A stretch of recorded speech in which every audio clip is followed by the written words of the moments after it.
Muganda njala soka kutegeeza gwe yakajja eyasanga struggle ku Constitution Square njala kutegeeza dayo wetegereza otambule ku principles of President Robert Kyagulanyi Ssentamu na butya bwa handling issues then ejja kudda mu line bw'oba tosobola kutambula ku principles ezo then struggle giveemu lwaki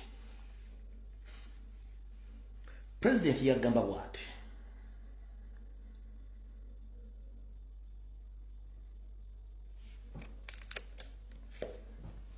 inezikiriza yange jenjagalira buli omu nadala abantu be bali eyo bagikope timikwano gyo gisembeze kumpi nate balabebu mbasembereze ddala kumpi keep your friends close but keep your enemies even closer nebeeramu ng'obalaba booti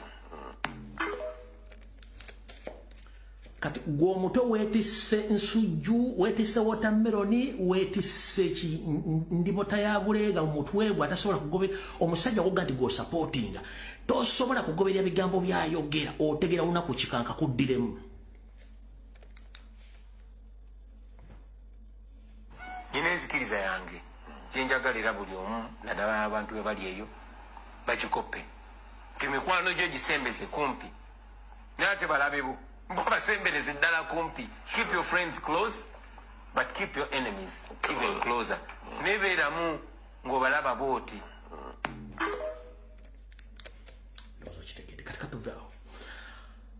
weeks 3 n'ennaku 4 emabega bakomredi mwenna abaali ku live gye nakyazibwako wano wa mutwe video ezo twakola videos 2 nabagamba musabire nnyo His Excellency the elected President of Robert Kyagulanyi Ssentamu musabire nnyo nemba wa grounds komulina okustandinga omusabira nemba gamba within the circle of national platform alina abalabe nenkugamba within the leadership of national platform alina abalabe nenkugamba open music industry alina abalabe nenkugamba ne mu family mwennyini alinamu abalabe netasobola kikulaga. He knows how to handle all of his problems for mutumiyambo ko buyambi abali ku video eyo njagala mugamenti ebigambo byesabiyogera weeks 3 n'ennaku zalinga 4 kateziyise nembagamba nti for instance ekyomwana emakerere mwakiraba era nembagamba sigenda kyogerako nabagamba sigenda kyogerako ani yali ku live eyo mumukiraje jo nerero mutandise okwogera mukotta omuliro 3 weeks and 2 days nakyogera ku live ya Nuwa Mutwe nakyogera 3 weeks and 2 days back nakyogera ndi ku nsonga za chairman Nyanzi naye eno video njikoledde Umaru Kiseka n'akabondoke toweebuuza lwaki Sami Nkubwa wano ku social media nga ne wenkola ekirungi tebakirabawo lwa nsonga struggle yayingira mu group nga teyagala abantu bali serious ng'ebintu byabwe babitwalira awo mu muzannyo era waliwo enjawulo y'amazima n'ebyo weetaaga okuwulira kati sigenda kugamba by'oyagala wulira kankubuulira amazima buli olukya struggle enafuwa tunafuwa tuggwamu amaanyi netuba tetukyali active omanyi lwaki lw'abantu bwe bati era Bobi Wine aligenda okukizuula simanyi naye abantu nga Umaru Kiseka mukoze kyamaanyi okunafuya struggle laba video eno ogambye nti ku bimu ku bye baakubuuza ye parade gye mwalina ku kitebe kyammwe n'egiraga abantu yemmanyika abatonotono so aba security wababuulira kugamu kumanya exactly omukulu ono bamuyita Okanya Sam oba Sami the Mighty Family Eva guno omulimu gwazenga akola ebbanga lyonna kugezaako kukakkanya kugezaako kuvumirira osegedde babologa beenaale mu bino baabirabye naye tebaakutte video zino kuziteeka ku social media kugezaako kuvumirira chairman Nyanzi lwaki golooza musiru kati gozze kuvumirira A few moments later. Sebo chairman Nyanzi soko deke bali. Bino si bya family affair. Chairman Nyanzi mulekerawo katemba wammwe. Mukoze kyamaanyi nnyo okunafuya struggle eno. Era buli olukya kino nkikubuulira. Struggle enafuwa teri ngeri gye yatandikira nga bawuma Lukisekka bakyali bakojja. Kubanga mujjukira twali kumpi buli mwezi wabeerawo activity ebaawo. Twategekako abakyala ne bagenda okwekalakaasa ku human rights. Tututta abaana tugenze twesitudde ku American Embassy tugenze olaga obutali bumativu. Naye okuva abantu abali uninformed we bajja mu kintu kino bawuma Lukisekka ne mubawa amatu banafuyiza nnyo struggle. Kubanga ne Bible ekugamba onoonyanga nnyo okumanya. Naye buli wobeera uninformed ku kintu nga tonoonya kumanya okimalawo togenderedde. Kebe Kuruhani ekugamba noonya okumanya. Newe kuba kuli Magalidi oba Mashariki noonya okumanya. Tetuganye muri mu struggle ni munoonyenga nnyo okumanya. Laba video eno.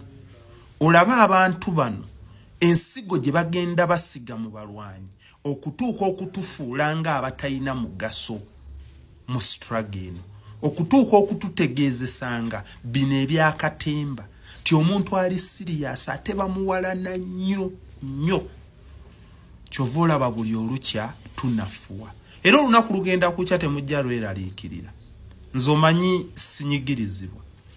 Mbagambe bannange nga we nalangirira nti comedy mulese ne leero struggle njitadde ebbali nga nkooye okutuusanga okuggusa message yo enkyukakyuka abantu bano ne bagistop. Mwabali yabanalizing ennyo mwefudde abaagala struggle ennyo. Mwefudde abategera nuupu ennyo. Mwefudde abakunga ennyo. Muze mumale Kisekka kyamaani alizayininga. Who are you? Alizayininga byakoze wabikoze. President Kyagulanyi omulabye bukulu. Kyagulanyi omulabye bukulu. Okumutuusaawo bano bakyamaani Nyanzi munnange president yabibagamba ku mbaga. Temwabiwulira.